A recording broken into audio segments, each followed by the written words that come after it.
नमस्कार, आप देख रहे हैं उत्तर प्रदेश टाइम्स और मैं हूं आपके साथ ज्योति मिश्रा। आइए नजर डालते हैं आज की 7 बजे की 7 बड़ी खबरों पर।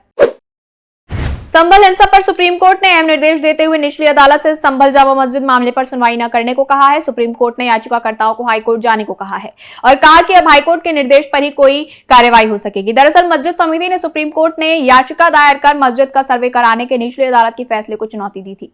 पीठ ने कहा है कि यह मामला उचित मंच पर उठाया जाना चाहिए। हालांकि सुप्रीम कोर्ट ने इस मामले में कुछ अहम निर्देश दिए, जिनके मुताबिक निचली अदालत को इस मामले पर सुनवाई करने से रोक दिया गया है। साथ ही सुप्रीम कोर्ट ने मामले की सुनवाई उच्च न्यायालय द्वारा किए जाने का निर्देश दिया। सुप्रीम कोर्ट ने हालात को देखते हुए एडवोकेट कमिश्नर की रिपोर्ट को सीलबंद लिफाफे में रखने और ना जारी करने का भी निर्देश दिया है। सुप्रीम कोर्ट ने उत्तर प्रदेश प्रशासन को हिदायत दी है कि शांति और सद्भाव का माहौल कायम रखा जाए।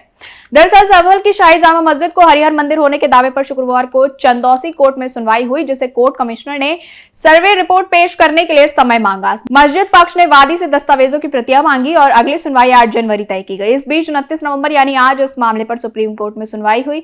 सुनवाई के दौरान सुप्रीम कोर्ट ने कहा है कि निचली अदालत फिलहाल कोई एक्शन न ले।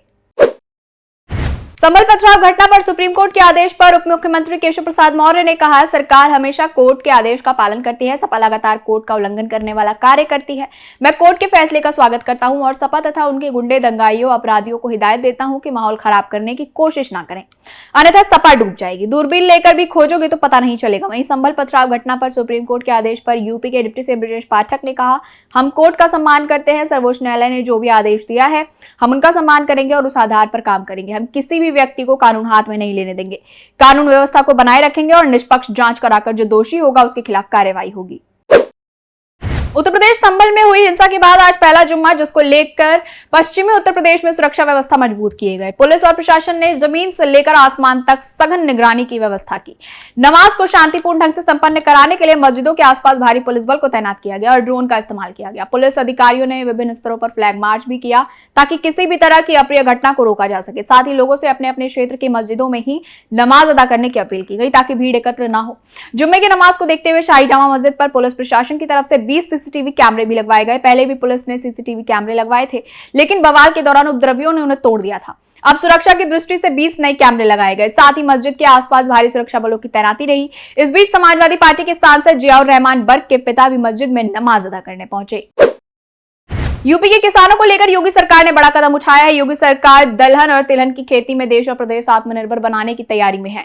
इसके लिए लगातार प्रयास भी जारी है। अगले कुछ वर्षों में प्रदेश दलहन और तिलहन के मामले में आत्मनिर्भर हो जाएगा। मांग और आपूर्ति में संतुलन होने से न तो आम आदमी के थाल की दाल पतली होगी और न ही तेल में उबाल आएगा। सीएम योगी की पहल पर कृषि विभाग ने इस बाबत 4 साल की कार्य योजना तैयार की है। इस दौरान योजना के क्रियान्वयन पर करीब 236 करोड़ रुपए खर्च होंगे, जिसके तहत दलहनी और तिलहनी फसलों के बीज के मिनी किट का निःशुल्क वितरण, प्रगतिशील किसानों के यहाँ डेमोन्स्ट्रेशन और किसान पाठशालाओं के जरिए विशेषज्ञों द्वारा खेती के उन्नत तौर तरीके की जानकारी भी दी जाएगी।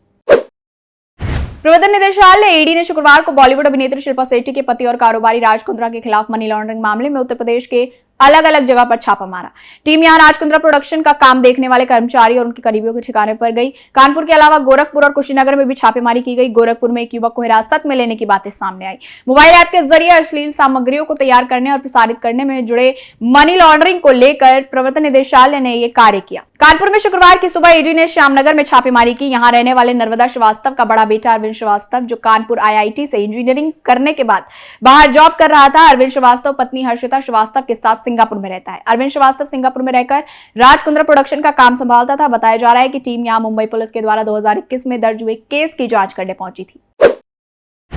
प्रयागराज में खाद चौक व्यवस्था समिति के साधु संतों ने शुक्रवार को मेला प्राधिकरण कार्यालय पर धरना प्रदर्शन किया। संतोष दास, सतुआ बाबा समेत बड़ी संख्या में संत सुबह ही सैकड़ों साधु और सन्यासियों के साथ दारागंज स्थित मेला प्राधिकरण कार्यालय के सामने धरने पर बैठे। आरोप लगाया गया कि मेला प्रशासन खाद चौक की भूमि को दूसरों को आवंटित कर रहा है। इसी तरह महामंडलेश्वर स्वामी राम तीर्थदास ने भी मेला प्रशासन पर भूमि आवंटन में गड़बड़ी का आरोप लगाया। उनका कहना है कि 1965 से पूर्व खाद चौक के संतों को जमीन आवंटन संगम के पास हो रहा था, लेकिन 2019 के कुंभ में मेला प्रशासन जमीन आवंटन में गड़बड़ी कर रहा है। उन्होंने बताया कि मेला प्रशासन के अफसरों ने खाद चौक के संतों को देश के कोने कोने से जमीन आवंटन के लिए बुला लिया है, लेकिन जमीन आवंटन से गड़बड़ी की जा रही है।